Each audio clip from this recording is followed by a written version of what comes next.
to join us this evening for our 2022 celebration of giving. And I know you know our theme, Give Where You Live. And all of you do that, so exciting.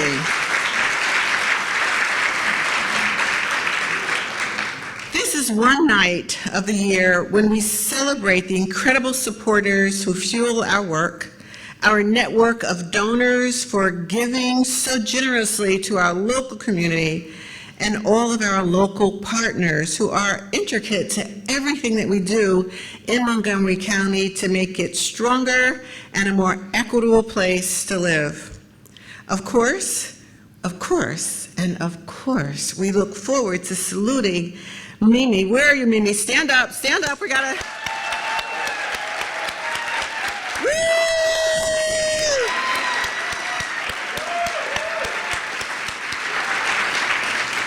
Who is the 2022 Montgomery County Philanthropist of the Year, and we could not have selected a better person, Mimi. We're so grateful to her for allowing us to shine a spotlight on her this evening so that you will know her story, that you will get to feel all that she does and all that she gives, and we're excited to do that. I encourage everyone to read about Mimi if you don't already know, and all the amazing supporters who made tonight's event possible by viewing our program. The program is virtual, and you can get it by just going to our QR code, which is posted above. Before we drive into our program, I want to call on the President and CEO for the Greater Washington Community Foundation, the one and only Tanya Wellens, to come forward, give you an update and some acknowledgement. Tanya.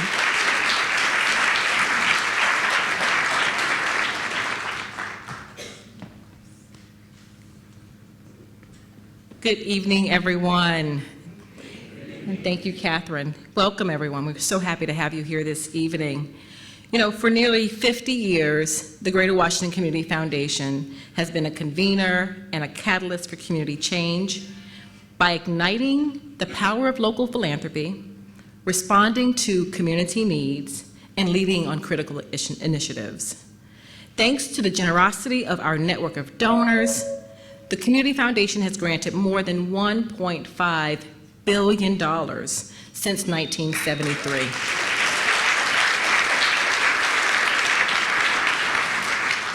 This evening, we shine a light on everyone who makes up our extended network here in Montgomery County to celebrate what we've accomplished and set bold goals for the future.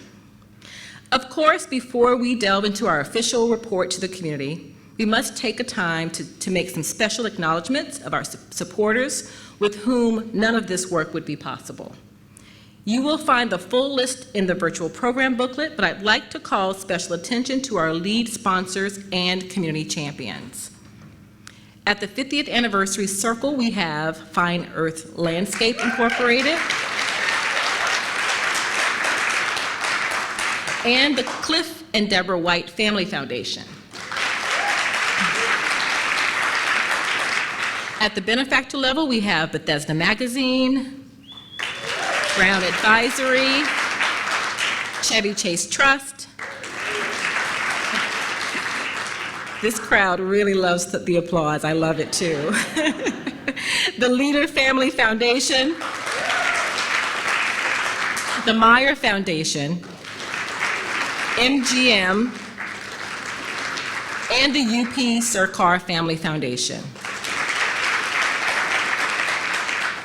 We are grateful to our community champions and institutional partners for providing flexible support that fuels our community leadership work, and to our corporate sponsors for underwriting the cost of our event, ensuring that we can bring together our incredible nonprofit recipients, our supporters, and community partners.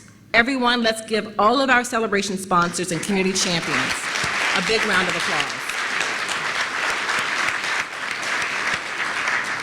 We are incredibly grateful to our celebration host committee, These folks did an amazing job in spreading the word about tonight's event to ensure that many friends and family could come out and cheer Mimi on. Let's give them a round of applause. Next, we must give a special shout out to Scott and Jillian Copeland and your team at Bethesda Magazine.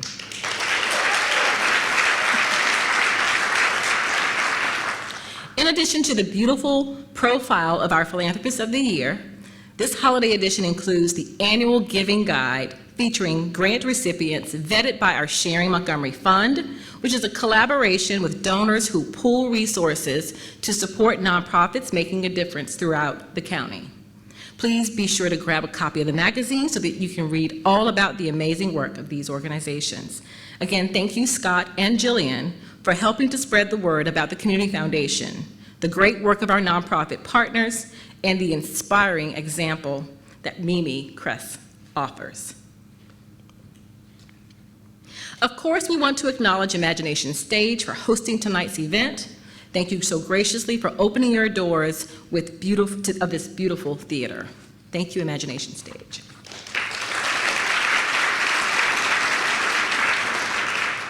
So we have many elected officials and public sector colleagues who've joined us tonight. We've always had a close partnership, but those relationships have been supercharged in recent years, enabling us to work together to maximize both our public and private dollars to meet the community's needs. I ask that all of our elected officials and their representatives please stand so that we can recognize you.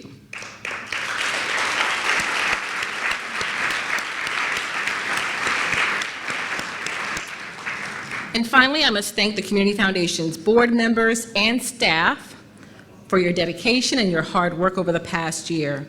It is truly an honor to work alongside the staff and the board of the Community Foundation. All staff members, would I ask you to please stand, and board members.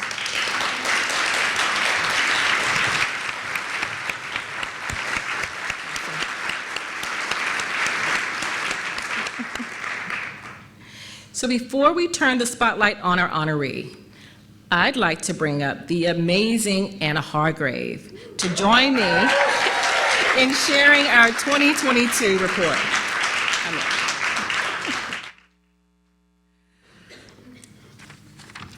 Thank you, Tonya, and thank you all.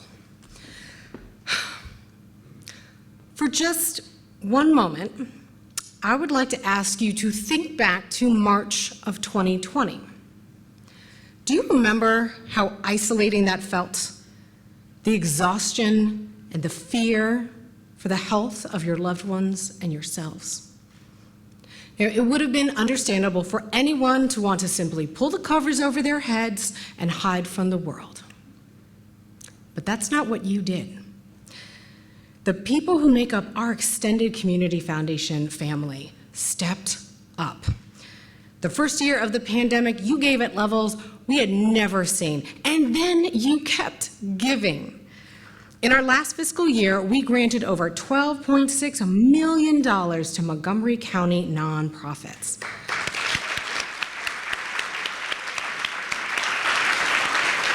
That was made possible by the hundreds of family and corporate giving funds at the Community Foundation, the many folks who have entrusted the foundation to steward their philanthropic legacies, and thousands more people, businesses, and foundations that pooled resources through our impact funds focused on strategically helping those hit hardest by the pandemic.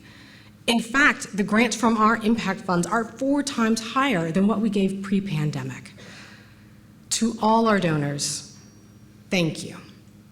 Your generosity enabled families to stay healthy, keep a roof over their heads, put food on the table, and help kids begin to catch up on the learning delays caused by the pandemic. To our nonprofit and community partners, we are in awe of your tireless commitment and visionary leadership, which converted those dollars into relief and hope for thousands of our neighbors across the county. Now, in the midst of all that giving, Tonya led our trustees, advisory board members, staff, and community stakeholders to develop a new 10-year strategic framework for the foundation. Our strategic plan combines all the knowledge and hard lessons learned throughout the pandemic as we chart a course forward toward a more prosperous county and region for all. The biggest lesson was that to achieve our goals, we must center racial equity in all that we do, not as an afterthought. So what does that look like? It means getting better data and being really honest about what's not working. We must try new things, fail forward, and come back again and again until we get it right. It means listening to people who have been most affected and empowering them to drive the change they want to see in their communities. And finally, it requires that we work with our public sector partners to scale what's working so we can make a deeper, lasting change. Another key tenet of this plan is that we will be more intentional about making an impact at the neighborhood level. Using data compiled from Bookings and the Metropolitan Washington Council on Governments, we've identified places in our region where Black, Latinx, and other people of color are experiencing the deepest disparities in home ownership, income, and life expectancy. In addition to our system work at the county and regional levels, we are looking more granularly within those neighborhoods to understand what are the barriers that are preventing people from meeting their basic needs. Where are the opportunities for economic mobility? And how can we empower people and communities to build wealth needed to weather tough times and pursue their dreams? Now, you'll notice on our framework slide that we refer to basic needs as downstream solutions. That's because, thankfully, we don't get any pushback on those causes. I have never had to convince donors that children shouldn't go to bed hungry and that families should have a roof over their heads. And we are grateful that our fund holders continue to respond so generously to the basic everyday needs of the people in our region. We know our nonprofits providing these essential services will continue to require our support. And we also need to pursue bold new solutions to truly move the needle. I'm thrilled to hand the mic back to Tonya, who will tell us more about the exciting upstream strategies in the pipeline.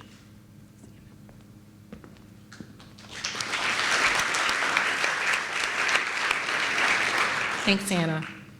So history has taught us that we must move beyond addressing the symptoms of poverty and begin to undo the decades-long impacts of marginalization, of discriminatory practices, of extraction, of disinvestment. This requires that we double down on investments in people, in communities who are struggling the most, and set up the conditions for them and their families to flourish.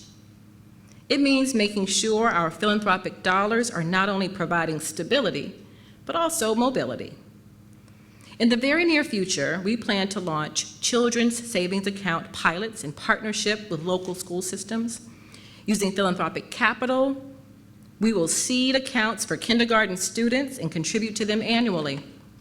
At the age of 18, they will be able to redeem them for use in education or home ownership or entrepreneurship, or simply to build individual savings. We are so excited about the potential of this effort, as studies show that kids from low to medium income families who have children's accounts are 3 times more likely to enroll in college and 4 times more likely to graduate when compared to other children with no such asset. We're also investing deeply in guaranteed income pilots like MoCo Boost, like Let's Go DMV, like Arlington's Guarantee, and other new pilots which will provide monthly cash payments to individuals. So we know that wages have not kept pace with the cost of living in our area. By providing direct cash assistance and enabling people to decide what's best for their families, similar efforts show that across the country, participants demonstrate improvements in mental health, they grew their savings, they pursued education and training, which further propelled their economic mobility. And finally, we plan to work more deliberately with local anchor institutions like hospitals and universities, big business and government, and even philanthropy, to move with greater intentionality to more deliberately use our collective purchasing and hiring and training power specifically for community benefit. This means building a more circular economy that benefits those priority neighborhoods, such that residents are poised to generate, share, build, and sustain wealth. Now, will these efforts alone close the racial wealth gap in our region? No. What they will do is serve as a catalyst. By launching multiple proven models that have worked in other places, we develop a playbook that we can replicate, and as Anna noted, scale. As we make strides to narrow the racial wealth gap, we can galvanize even more public and private sector partners to join in building Montgomery County and a greater Washington region where everyone can truly prosper.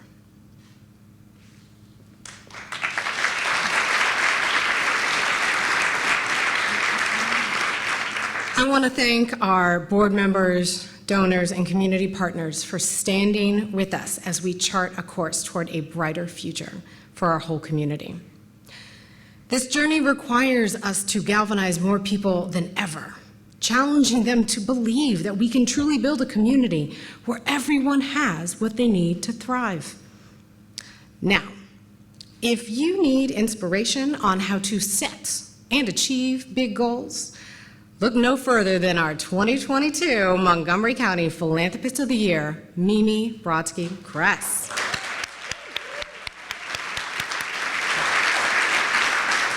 Our board first created this honor to both educate people on the growing needs in Montgomery County and raise up the examples of those who've made a profound difference.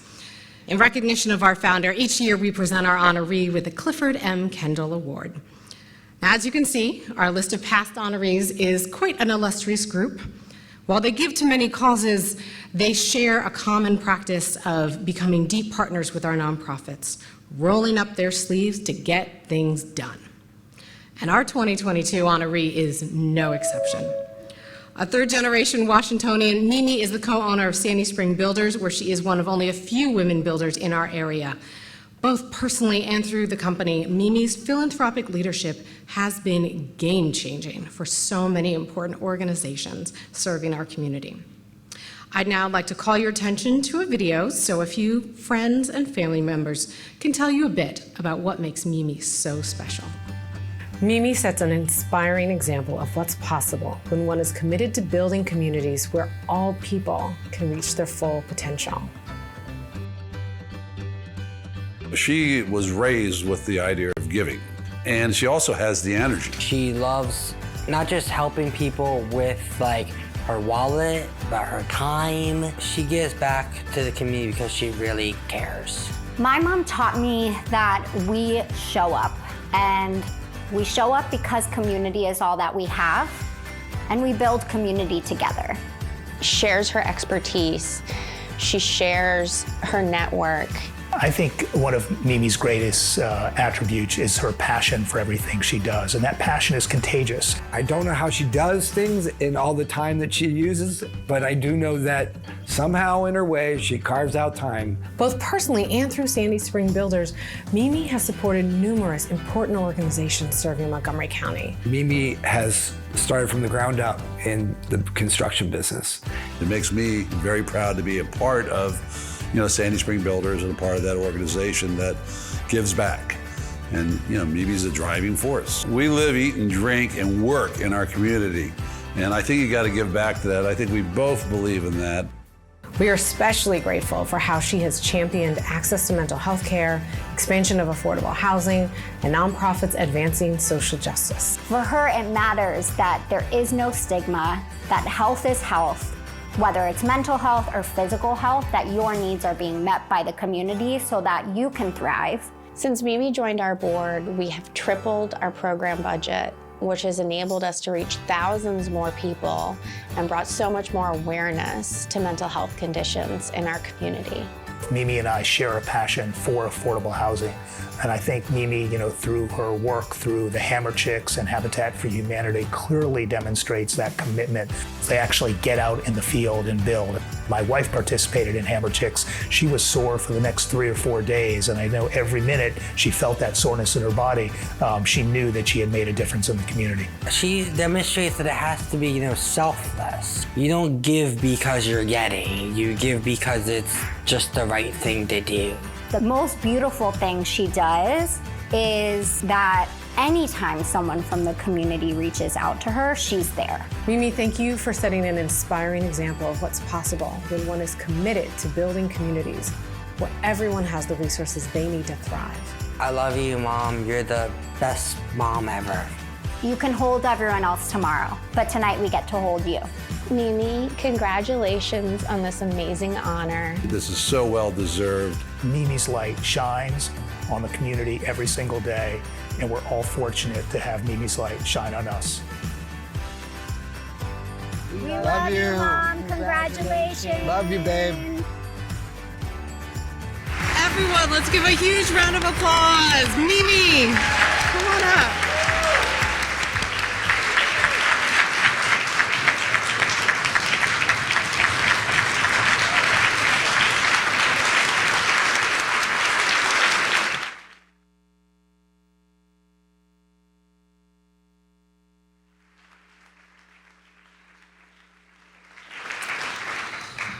We decided instead of an acceptance speech, we're going to do an Oprah-style interview, and I am so delighted that Sumindi Perez, president of Bethesda Magazine, will be doing our interview, playing the Oprah role today. Sumindi, come on up.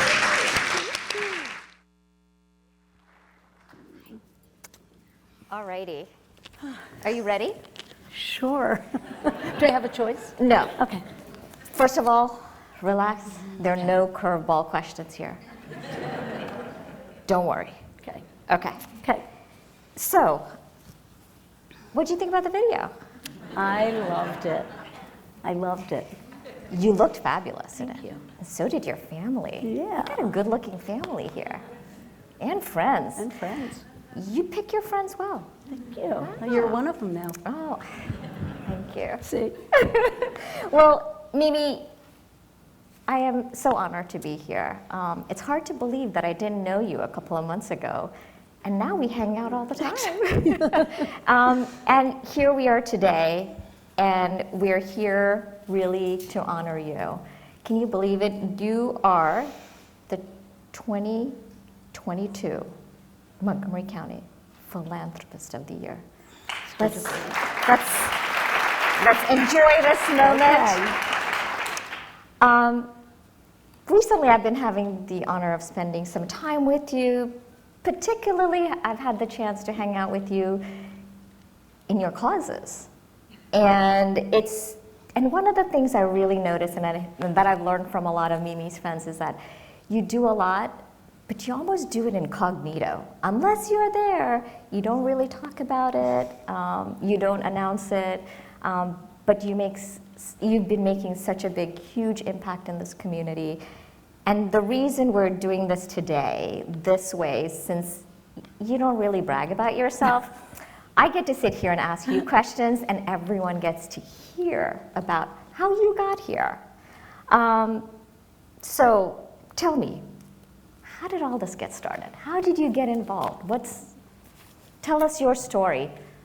I would say it started with my family.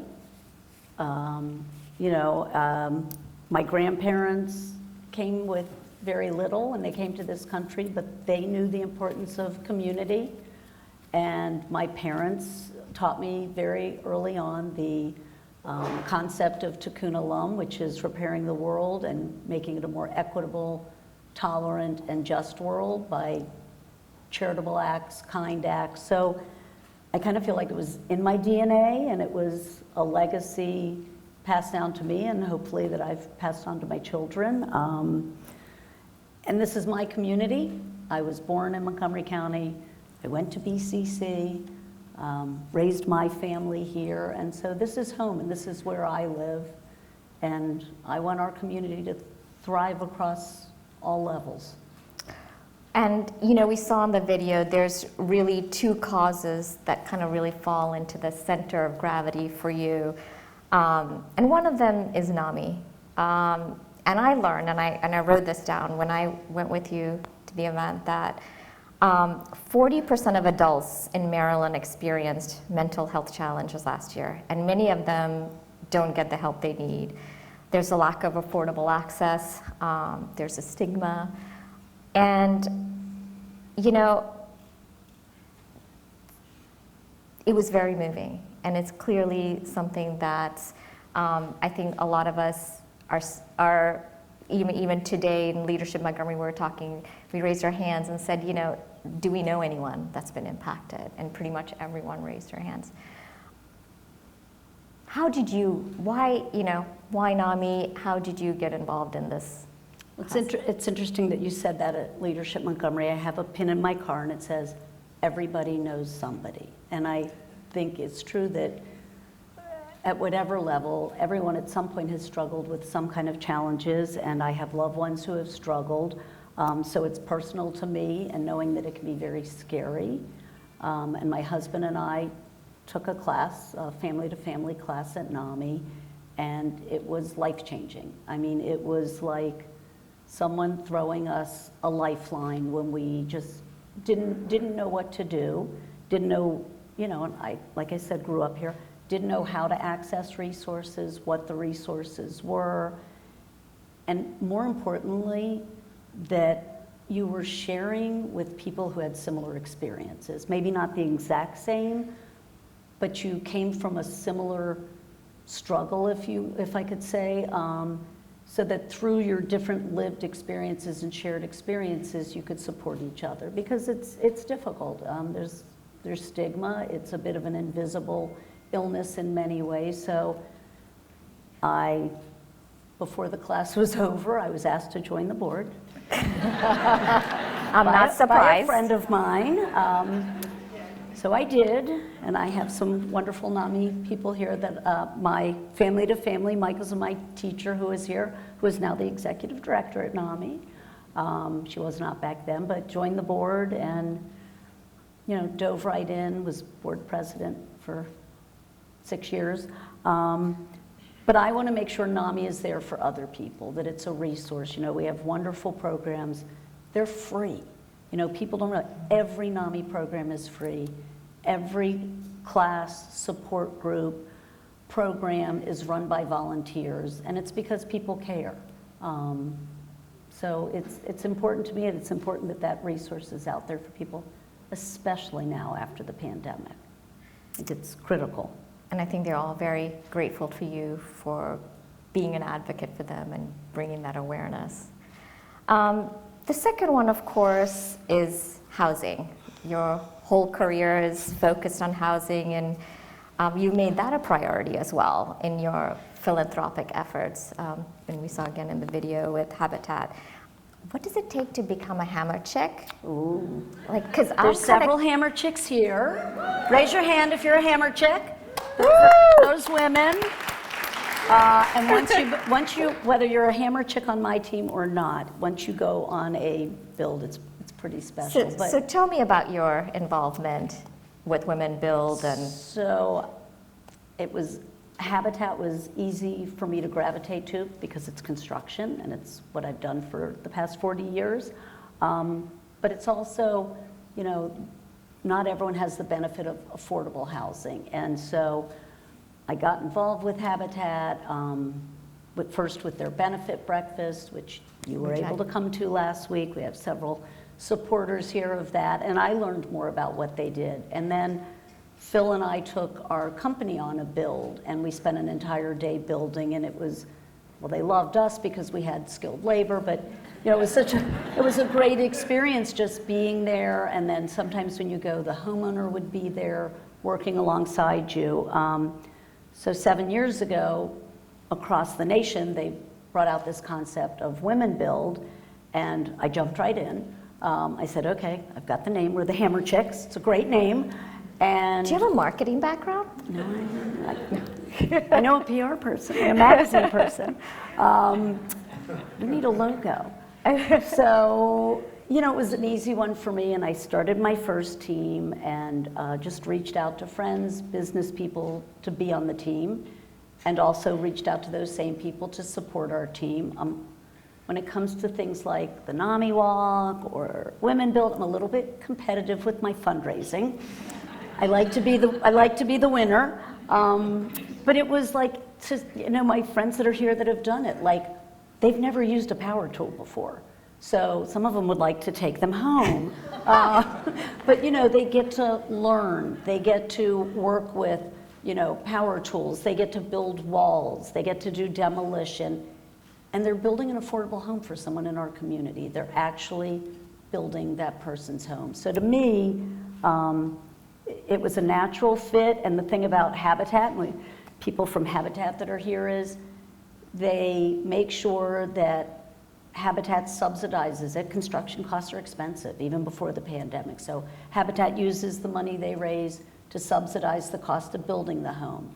They offer a 0% mortgage, 30-year mortgage. They have a lot of people that want to take part in this program, and they make sure that it is going to work for them so that the mortgage payment is going to be no more than 30% of their income.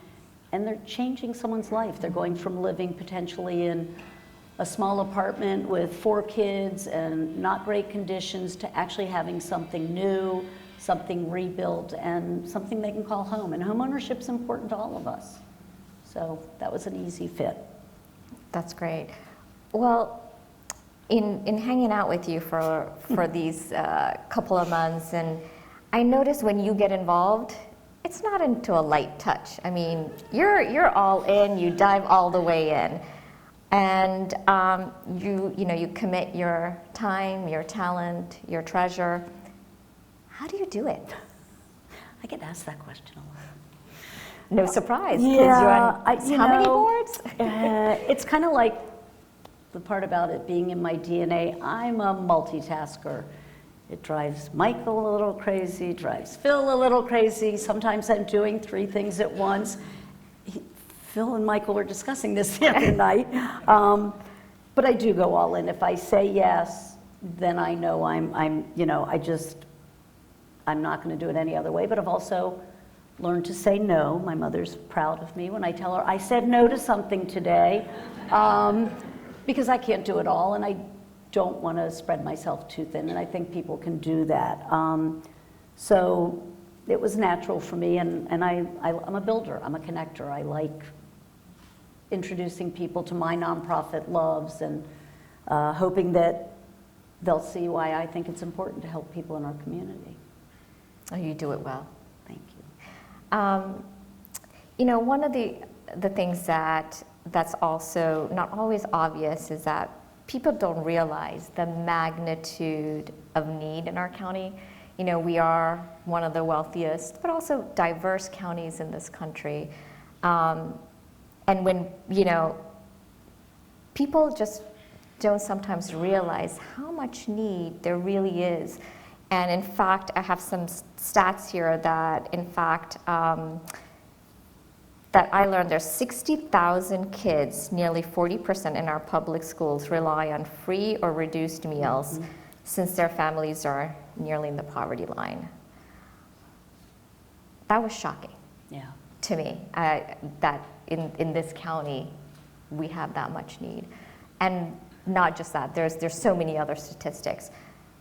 How did you find out about the needs? I know there's the passions and the areas that you have, but how can you kind of share with us, how did you find about these local needs? Because we tend to think globally when it comes to need a lot, but this need is here in our home. It's local.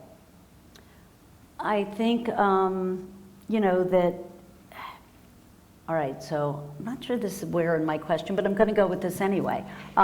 Few people here that know me well, and I was really surprised Bob didn't say it. I thought he was going to in a minute, but I'm a Deadhead. Hardcore, Grateful Dead. I think Bob's going to sing for us later, I think. No, Bob's not going to sing. But Bob is one of my buddies with that, and Linda. And there's a great quote from one of my favorite songs, which says, "Wake up to find out that you are the eyes of the world." And I think that's like, to me, if you open your eyes, as you see people in our community. You see people that maybe are struggling with a mental health challenge. You see people that are obviously homeless. You see people that are in need of clothing. And it's not, it's not always obvious, but I think if you look, you'll see it. I first found out more about the Community Foundation, and that was during the beginning of the pandemic when they started Food for Montgomery. And when I found out that there was a little over 10% of Montgomery County's population that needed food during the pandemic, it had literally doubled overnight from what it had been. And if you drove through Bethesda and you went by the rescue squad, I mean, unless you were oblivious to the line of cars for well over a year of people coming to get free food in Bethesda. If you didn't see it, then you had your eyes closed because the need was there, the need is still there. So I don't always think of myself as a fundraiser except for when it's a team thing. But I do think I like to make sure people see the need, and maybe they'll also want to give back and help our community. Well, I think that's a call to action to everyone here. Mimi's very competitive to say, I think the challenge is out to everyone here. Give locally and support. This is obviously an event that's really about celebrating giving. So to all of you, as a reminder, call to action, remember to give locally. Now, second, sometimes people don't know where to begin to give, like how, here's a whole group of people here. What advice, sage advice, do you have for this group on, I am going to where use to my begin? notes. I'm going to keep my notes, so there are a few things I didn't want to forget. So there's a great quote by Margaret Mead that never doubt that a small group of thoughtful and committed citizens can change the world. And indeed, it's the only thing that does. And I think that's true. I think people get overwhelmed by the idea that they have to do so much. And it doesn't take much. It takes going through your closet and finding some clothes that you can give. It takes, helping with a drive for winter coats, helping for a drive for, things to go in a new home. So I think the bottom line is, whether you're a fundraiser, the word philanthropist, it's about helping. And I think you can start small and then, the feeling that you get, it's really you feel good about it inside while you're helping someone else. And I think if you can give time, talent, and treasure, then I kind of think it's like a moral imperative that you should give of your time, talent, and treasure. And I look at different nonprofits, and I look at what their mission is. Even with the Community Foundation, when I met and learned more from Anna, does the mission resonate with me? Do I feel a connection to what they're doing? So obviously the examples of NAMI and Habitat, they are something that I felt connected to. And then, are they really making an impact? Because there's so many nonprofits out there, but are they making an impact in the community? And how can I help them make a bigger impact? And I think little things can make a bigger impact. And I think starting with, one foot after the other is how you do it. We can all start at least small, right? Exactly. So, see, I'm good with time, right, Anne? We've been celebrating you. We've been, talking about your journey, how we got here, and how everyone here can be a part of that journey. Who do you want to thank? Well, before I want to thank a few people, I do also want to say something, that's why I had my notes, is that a lot of the nonprofits that are in this room also connect to each other, and I think that's really important because they don't work in silos. Housing, food insecurity, access to mental health services. They all work together, and I know that Anna mentioned it, but in Bethesda Magazine, their Guide to Giving has a lot of great local nonprofits, and that's one way people can, you know, see what resonates to them and get involved. So I do want to encourage others, and Thanks and for the hopefully, plug. Just so hopefully- you know, I didn't ask her to say No, that. she didn't. Oh, wherever Scott is. So I am going to read what I wrote here because I did not want to forget what I wanted to Please. say about thanking people. And first, thank you. It's really been a pleasure, and it's been fun. We're going to drink afterwards. My mother's. I think we have a partner in crime in the front row. So first, my family, who was really impressive in the video, Michael and Max and Jenna, for understanding that whether I was at a board meeting or on a habitat build or at a community event like this, that it was with the goal of helping our neighbors and improving our community to be better for all of us, and that I hope I've done a good job of balancing my time doing that and making sure that always the family, you all, are first and number one in my heart. So, and you did really great on the video, and I'm glad that the dog made it in the last show. Harper couldn't come tonight. My mom is here in the front row, and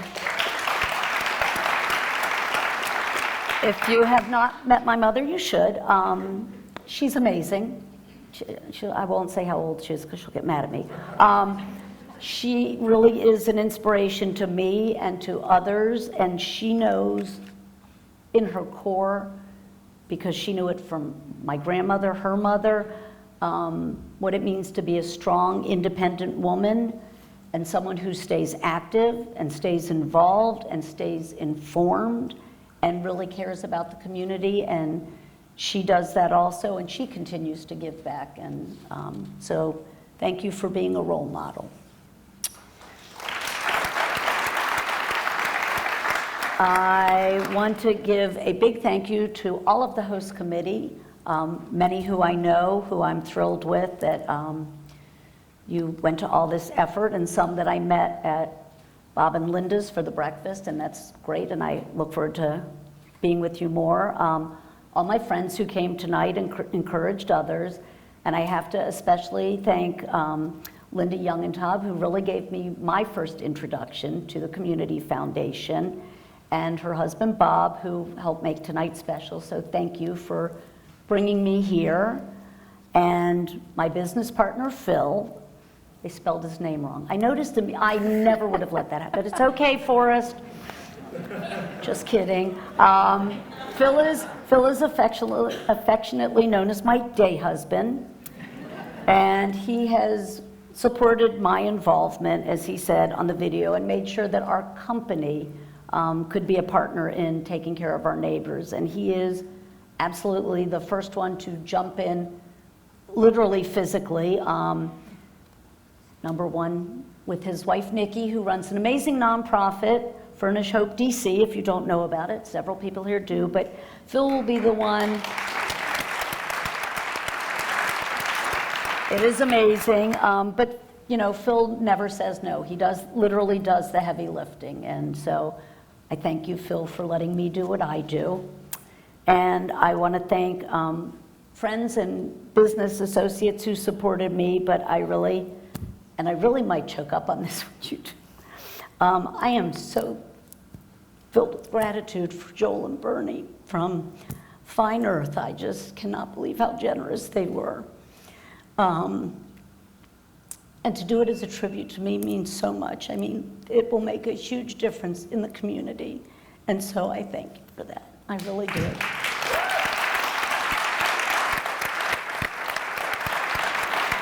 Only a few more. The nonprofits, many of who are here tonight, you guys represent a huge part of my life and my heart. And I love working with all of you to do the things we do, to provide access to mental health services, to work for decent, affordable housing, to help empower young women and girls in our community, and just in general improving the lives. So to all the nonprofits that I work with here, I thank you. And I want to lastly thank a very special thank you to Anna, who has been amazing to work with and a pleasure to be with, and Tanya and the board for the work that the Community Foundation does every day in Montgomery County and Prince George's in the district. And I mean it when I say I'm truly honored that you selected me. And I just hope that this evening and what I do encourages others and inspires them so that we can continue to the work and see that strategic vision of yours come to fruition. So thank you.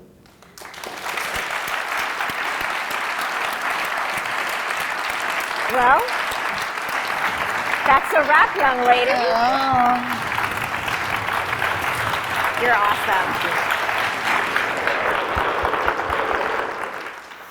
Thanks, everyone. You did fantastic. Thank you. Now we can have Oh, some I have to water. wait to take this. So I'm Melanie Folsted, and I'm the very proud chair of the Community Foundation in Montgomery County and our advisory board. And once again, I really must thank all of our event sponsors and our community champions who have generously make this foundation work possible. So thank you so very, very much. And Mimi, oh, we are grateful for all you have done for our county and for allowing us to shine our light on you tonight. Thank you.